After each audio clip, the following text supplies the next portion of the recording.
We are watching Bitcoin today yet again. The SEC's new crypto task force gets ready to kick off today. First ever regulation roundtable.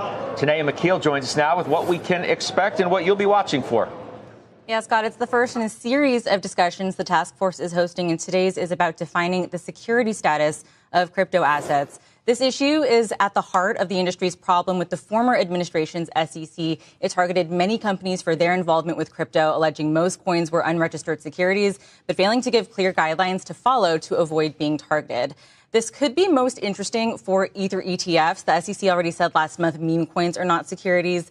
The appetite for ETH ETFs that's been tepid compared to Bitcoin ETFs. And one of the big reasons is the inability to earn a staking yield on those funds. Many see staking as a next step in crypto ETFs if the SEC can iron out some of the uncertainties about those services being potential unregistered securities. Otherwise, like I said about the meme coins, the SEC has sent several highly positive signals, and investors are seeking reassurance, I think, that they will remain supportive, hoping maybe that this event will be sort of a no news is good news event. Scott?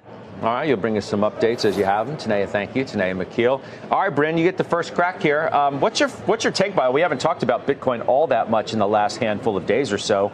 What's your current view? I mean, it seems to be really anchored around the level it's been trading.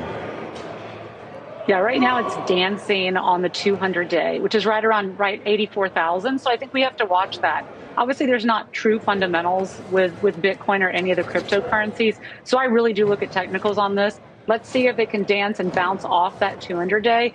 But I think you still have a risk-off environment. And for whatever people say, Bitcoin, cryptocurrencies are risk on and risk off, and right now it's risk off. If it can hold the 200-day, that's great longer term.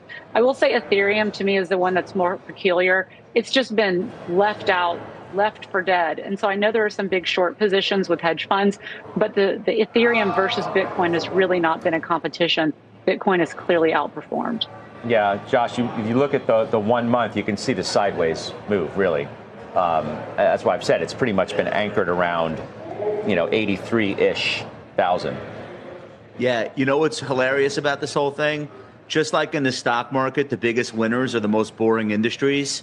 You know what's way more exciting than anything crypto this year? Gold. It's like this revenge of the analog technologies.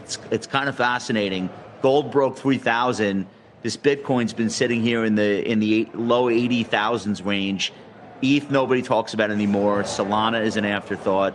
So sometimes people are in the mood for the oldies. You know what I mean? Sometimes you just want to hear a little bit of Zeppelin. I hear you. The oldies but goodies. All right.